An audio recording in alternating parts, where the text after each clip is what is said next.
be scared. Don't be scared. Don't be scared. Don't be scared. Don't be. Assalamu alaikum. My name is Abdul Wali Shaheed, and I'll be your hostess for this segment, which is capturing the history of Islam in America. We have to my right one of our pioneers, Minister Hamza Hafiz, who will be sharing with us in this segment his experiences in the past, his experiences of today, and some of his insights for tomorrow. All right. First, I want to welcome you. I'm thankful that you're here. We thank Allah for granting us this opportunity to share these moments with you. I know you've done quite a bit. I know some things of you, and we've had a chance to talk a little bit earlier. What people are really interested in right now, or some of the things that people are interested in, where was your first exposure, and when was your first exposure in Islam? How long, we know that Islam goes way back, but in America, and with the movement of the Nation of Islam, when was your first exposure to Islam? First exposure was, I say exposure in the paper. I read about Dizzy Gillespie, Dakota Staten, being Muslims. I didn't pay any mind though. I just read about it. I thought it was just something they joined, a new religion, something new that they joined. Mm-hmm. Then I went to a bazaar at the Manhattan Trade Center on 35th Street. Okay.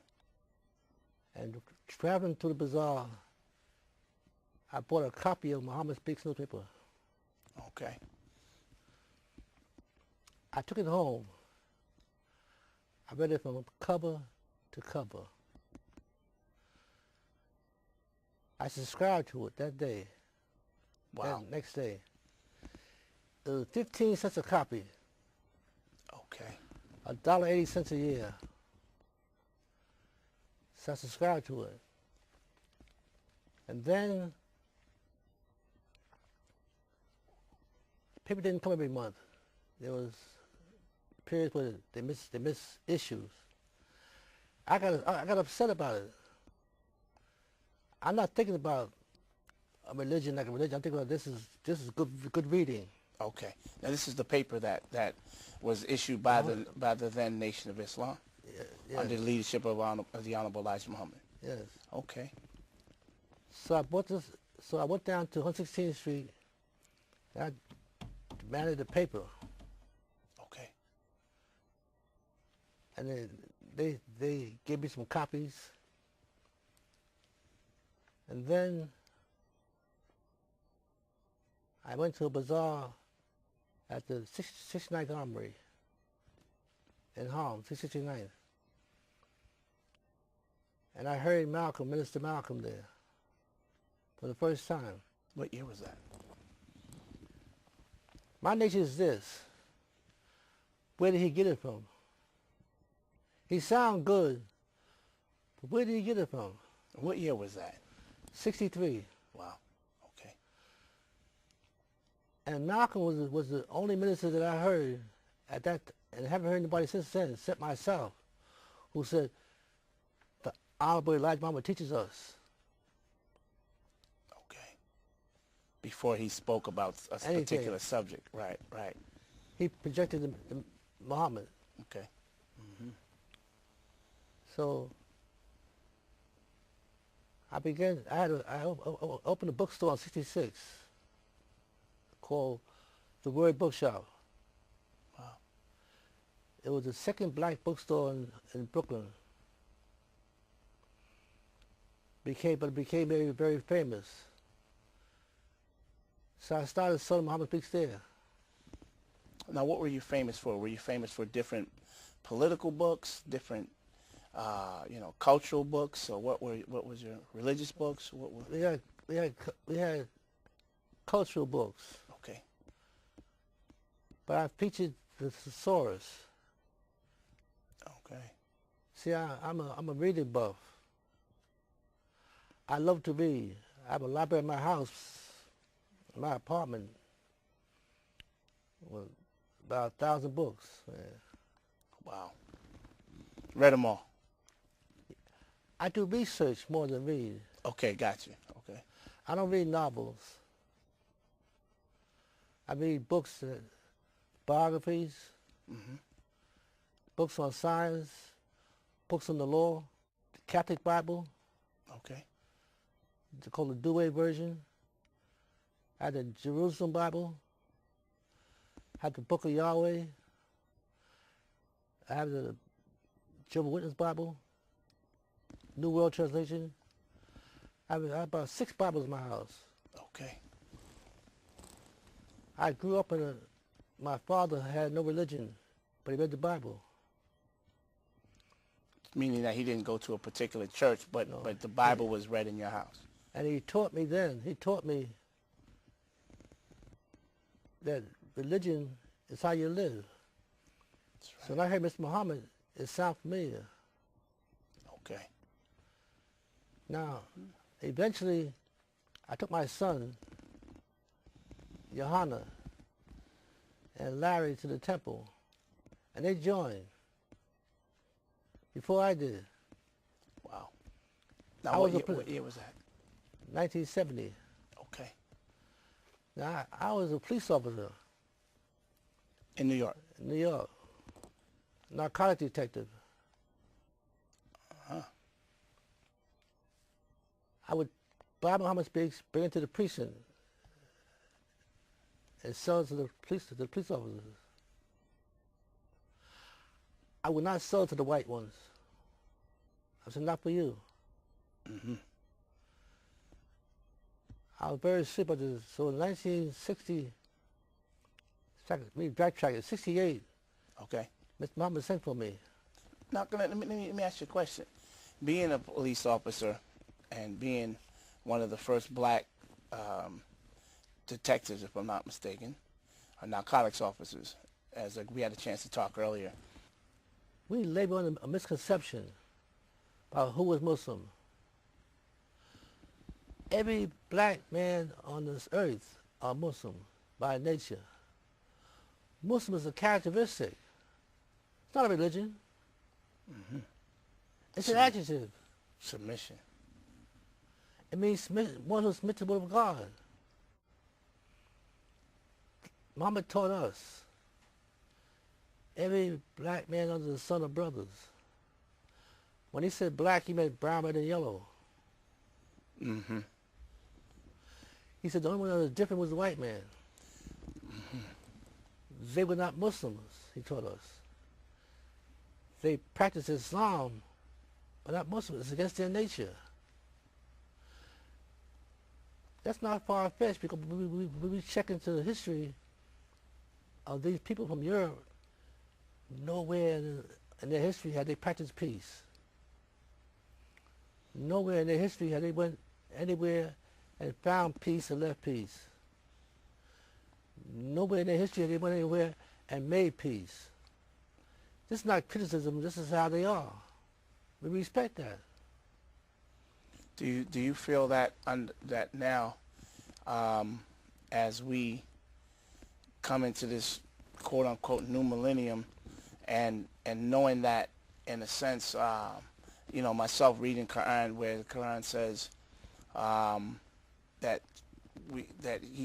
Allah created man from one single soul, things like that. Now, does that conflict with that ayat, or does what is the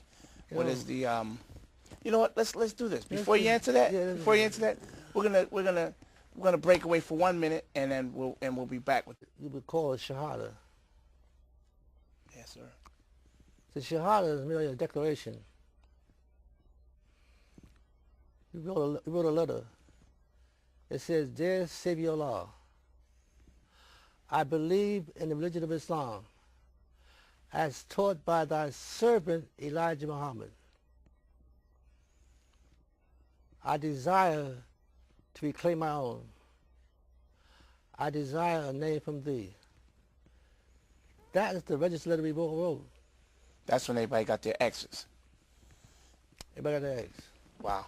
Now the registration, what kind of numbers were we talking? I mean, were there because I've heard that there were, you know, from say Joseph 1X to Joseph 112X, or you know, I mean, Yeah, I heard there were just so many. They were. I was Leonard 12X. Okay. You got an X. If you were the first Leonard, you became Leonard 1X. Correct. If you were number 12, Leonard, you became Leonard 12X. Correct. And what did that do? But only in that city. Okay. So if I move to Boston, I may be Leonard 1X, Leonard X then. Just starts right over according to how many are registered in that city. How many That's where you Leonards fit had in into that the city? slot. Okay.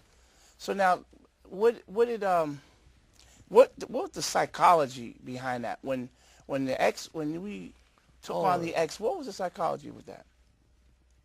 Getting rid of the slave names. We have names that belong to the slave master. Mm-hmm. You know, like Weir. That's German. It's not a Nigerian. I got you. Okay. McNeil. That's Irish or Scottish. Smith. Smith could be either English or Irish, you know. Or it could be German, depending on how you spell it. So the best way to free yourself is to get rid of the names first. That's right. So we got rid of our names. And we began to write our letters saying Leonard 12X, and they write the name Weir in small letters. That this is the break between that and that. So now, was it like that when it came to, you know, simple things like food and, you know, our habits? What kind of other things did we get rid of that were? We had no pork. That was the first thing. Absolutely. Then we had the moral code. You couldn't talk to a sister unless you intend to marry her. There were no long courtships, no sweethearting. Mm-hmm.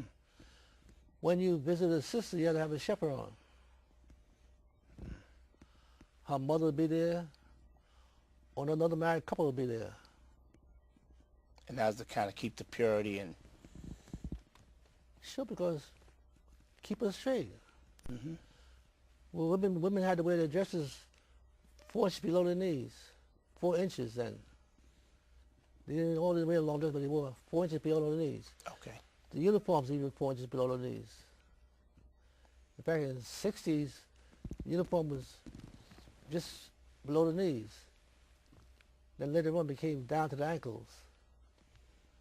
And the brothers and the men? The men had to wear suits and ties, shirt and tie every day. What was the significance of that? You know, if you put on relaxed clothes, you just relax. You sit on the sidewalk with jeans on. Right. What did it seem in your experience and for yourself or other people? What did it seem to do to the psyche of? Gave you a sense of worth, a sense of pride. You put a new suit on a child, he walked different. We know you were in law enforcement. I know that.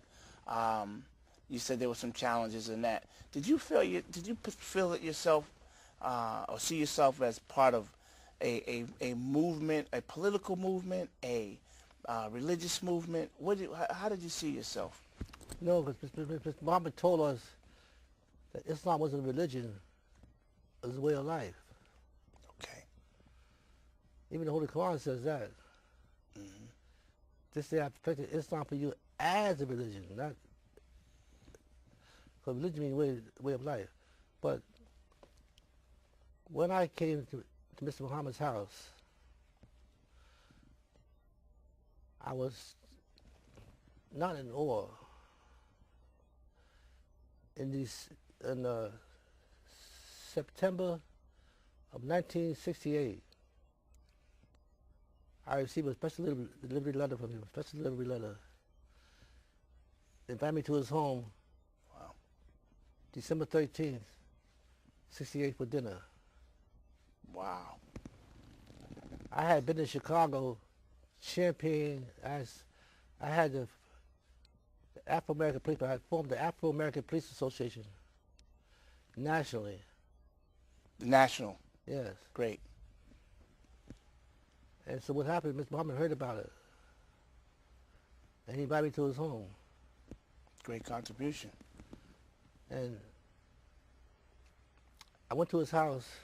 He said, be there at 4 o'clock and leave at 7. Because at 7 he'd make his prayers.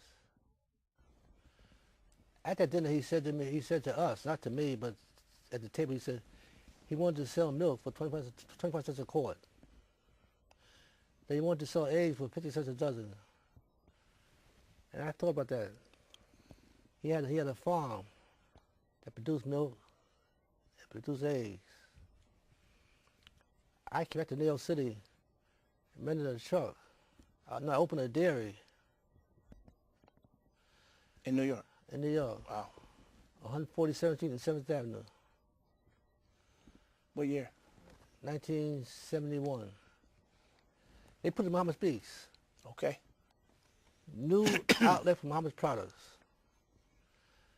I went to Chicago with a truck and loaded up with eggs. Brought to New York City and sold them. Wow. Then I had a truck coming in here bringing 600 dozen eggs at a time. 600 dozen eggs. Wow. And Mama had to call your eggs. Wholesome brown eggs. And I sold those eggs we sold eggs on the street. They were brown eggs, not white, right? Alhamdulillah. And so, yeah. I heard there was a lot of industry back then, too. Yeah, there's a lot of ambition. What are some of the other things you remember? I had the first bookstore called Books and Things. I put up Books and Things in 1966, 67. Okay. I used to advertise Muhammad Speaks. Wow. It was called Lenny's Books and Things. Wow. Wow. When you saw those books and things, that came from me. Wow. That's wonderful. And then I formed branches of black police officers around the country. What was it called? Branches of organizations of black police officers. Okay.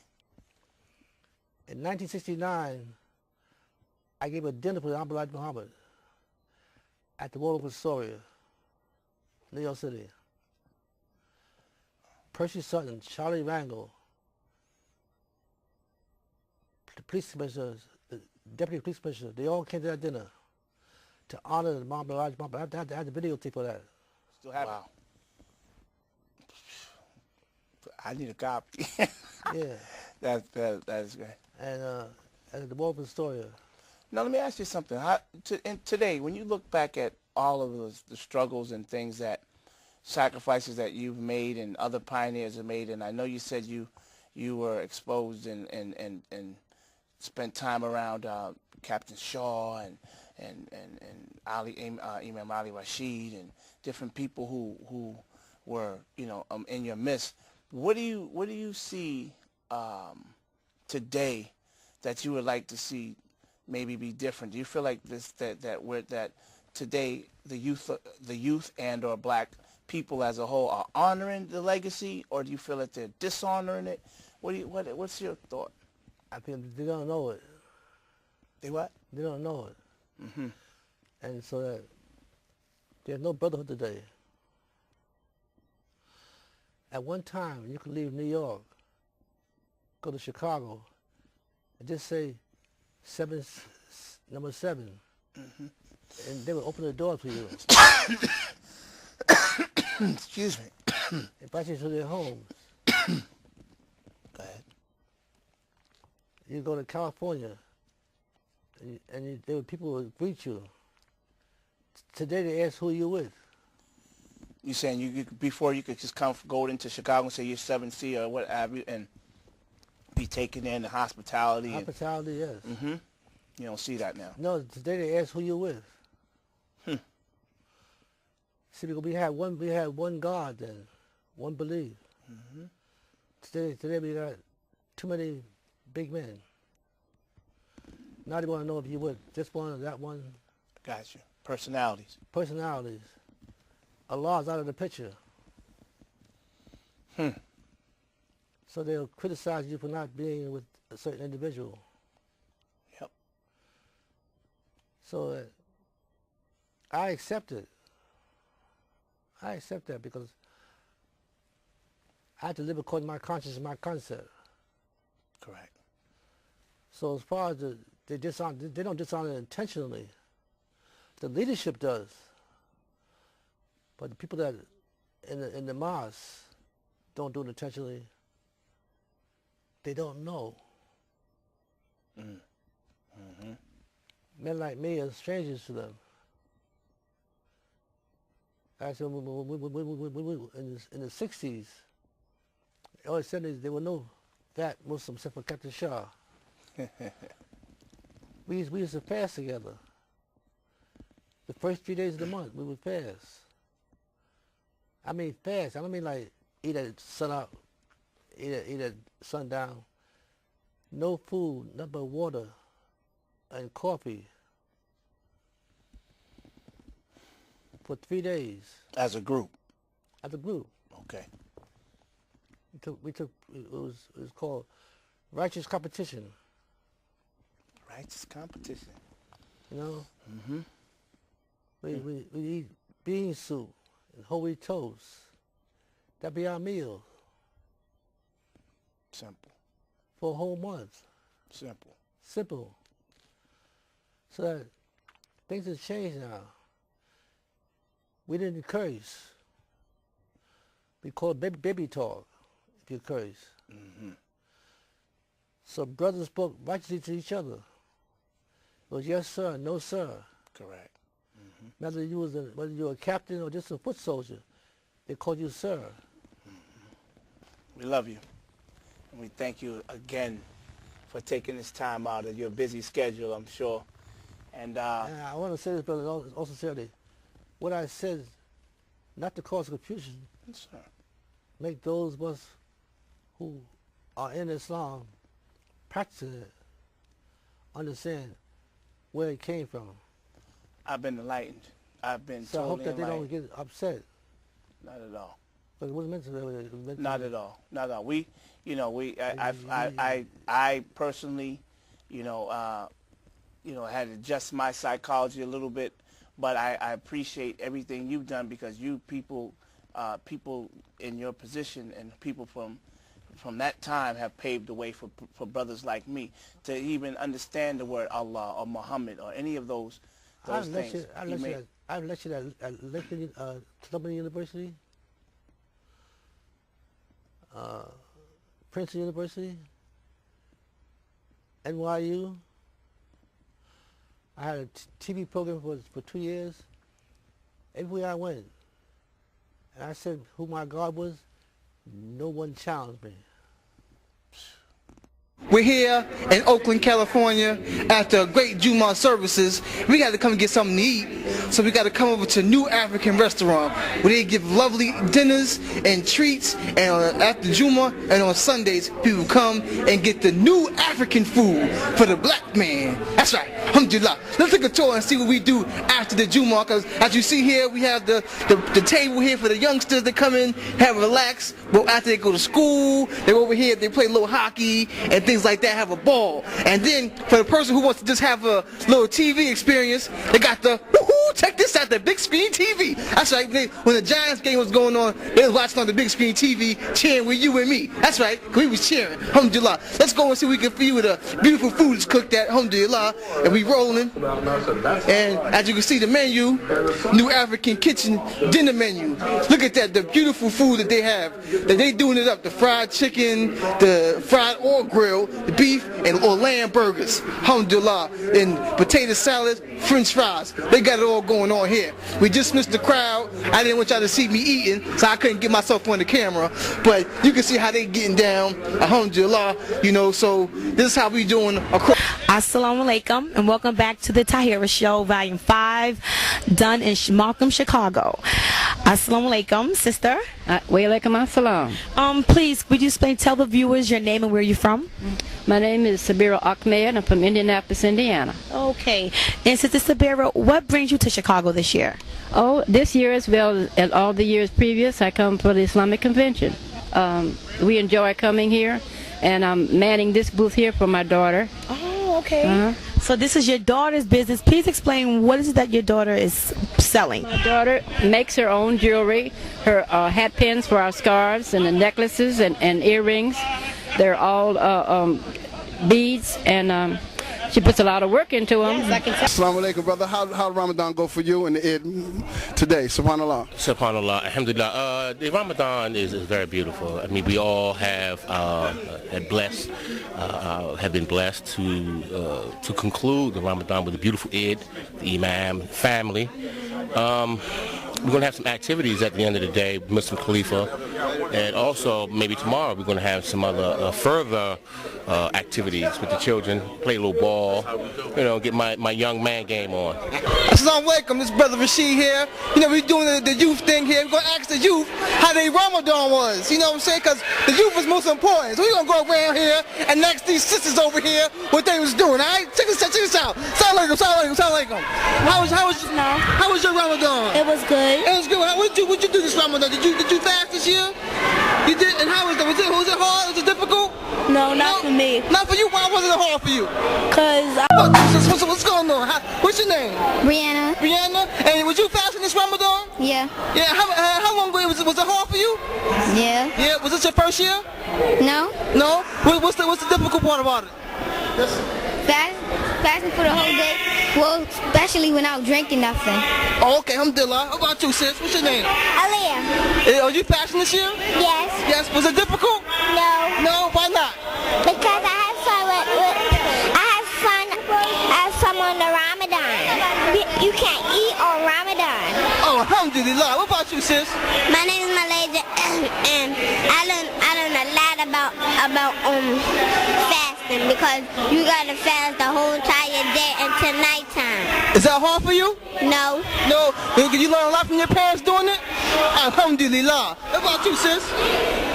What's your name? What? Chastity. Chastity? And was you passing this Ramadan, Chastity? No. No? Oh, that's okay. You go. How old are you, Chastity? 6. 6. You gonna do it next year, though, right? Yeah. Alhamdulillah. What about you, sis? What about you? My name is Malaysia. Malaysia, you gotta say a little louder so we can the studio audience can hear you.